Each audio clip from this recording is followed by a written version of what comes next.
As Nancy Pelosi retakes the Speaker's gavel in the House, she's voiced particular concern about Republican assaults on one of the top achievements from her last time as Speaker, expanding health care through the Affordable Care Act. Now, under that legislation, 36 states and the District of Columbia, all these ones in yellow, expanded their Medicaid programs. But several of those states, now run by Republicans, are trying to add work requirements to their Medicaid programs. One state, Arkansas, has already established the new condition, so I want to look at Medicaid in Arkansas.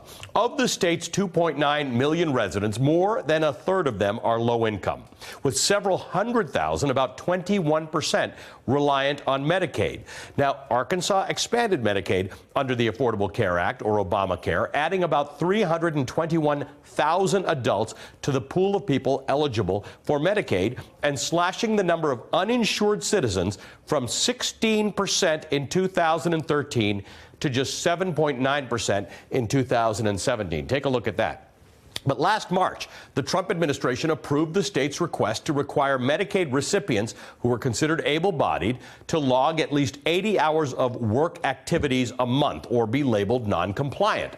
Well, 3 months of non-compliance would remove the person from the health program for the rest of the year. And while more than 3,800 enrollees have found work since June because the economy is improving, more than 16,000 people have been kicked off the rules because of non-compliance, many complaining that about difficulties with the state's reporting system and the fact that it is inaccessible after 9 p.m. each night. But some residents complain the site is difficult to navigate. Even those who went to the State Department of Human Services say the process can take hours and there was little assistance from staff. And in a sign of yet more expulsions, the Arkansas Department of Human Services reports that 8,426 residents failed to log 80 hours of work by the beginning of December.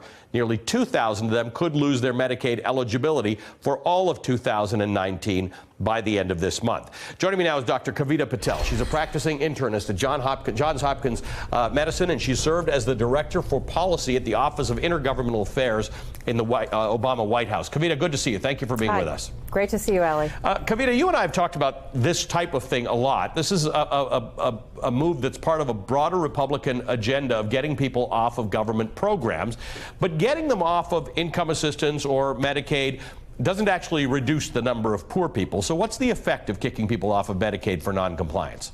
Well, I'll give you some tangible effects that we're already seeing in Arkansas, for example. We're seeing maternal mortality increasing. We're also seeing children. You know, we forget, you mentioned who the Medicaid program is for.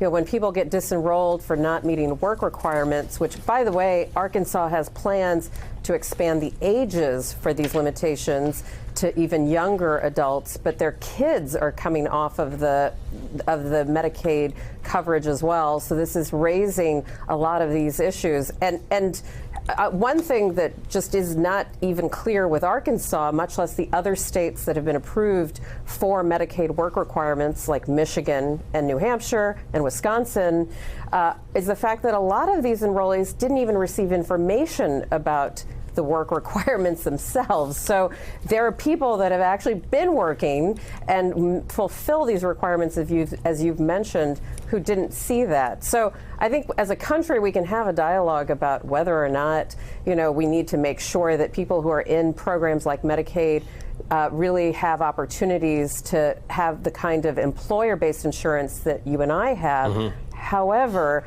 what we're doing is actually making people unhealthy. And as we already know, more people die when we have lack of coverage, which is what we're seeing today. So talk to me about that, because the idea here is the idea that the state wants to save money and the federal government saves money at the same time when you have fewer people on government assistance programs, because ultimately what we have learned is that by not having medical care or health care or insurance for everybody, we all pay more money for more sick people. Right, correct. And I think there is this kind of outdated notion that this is just people taking advantage of, quote, government subsidies. What we are finding, not just in the Affordable Care Act in certain states, it's true across the country, that we're finding that by being healthy and actually keeping people out of these situations where they could die, then you can actually find access to education and employment and what we would call income mobility. And we are seeing proof of that. We've seen that in Massachusetts. We're seeing it in California. We're seeing it in states that have taken a different approach to how they expand insurance programs. And unfortunately, we're reversing that progress with this development. So if you are of the belief, look, if you're of the belief that government assistance programs are just no good, then that doesn't matter. But if you're of the belief that you want to find the way in which governments spend the least amount of money, or spend the money most efficiently, what does success look like with Medicaid expansion? Right. So Medicaid expansion success is actually putting resources. Medicaid is one of the leanest programs. There's not a lot of fat in the Medicaid system, but you can put money into behavioral health, maternal and child outcomes. You put it into places where we know it matters, vaccination, prevention programs, by just abruptly cutting off enrollment and not having people work through the system in a way that makes them healthier. It just creates exactly what we're seeing right now. Thousands of people coming off insurance, and in a very short time, Allie, seeing increases in trends that, by the way, Arkansas has ranked last in the bottom 5 in the country in all of these conditions, but was just starting to see a reverse in the trend, and we're already seeing an undoing in that progress. And the reason I ask you that question very specifically is there are at least 6 other states who have sought and received approval from the administration to impose these work requirements. They're the ones we're showing people on the map. What can they learn from this? What should they do differently? Right. So a couple of things. Number one, actually put into place a very robust, nimble evaluation program. If you've got a problem where your own enrollees have no idea about these work requirements, then that's a problem. And a very good evaluation program can do that. Number two, at the same time, think very carefully about the safety net and what you're doing when people come off of insurance, because they are still showing up to doctors' offices, emergency rooms, and yet they're coming into those situations in more dire circumstances. And then number three, do not forget that this is not just adults. These are adults with children and family members. What are the effects on those populations as well? So those are 3 things that, no state official, Republican or Democrat, is trying to kill their state's residents.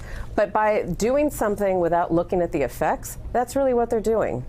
All right, Kavita, good to talk to you. Thank you for joining me. Dr. Kavita Patel was instrumental in the development of the Affordable Care Act. Hey, MSNBC fans, thanks for checking out our YouTube channel. Subscribe by clicking on that button down there and click on any of the videos here to watch the latest interviews and highlights. You can get more MSNBC for free every day with our newsletters. Just visit msnbc.com/newsletters to sign up now.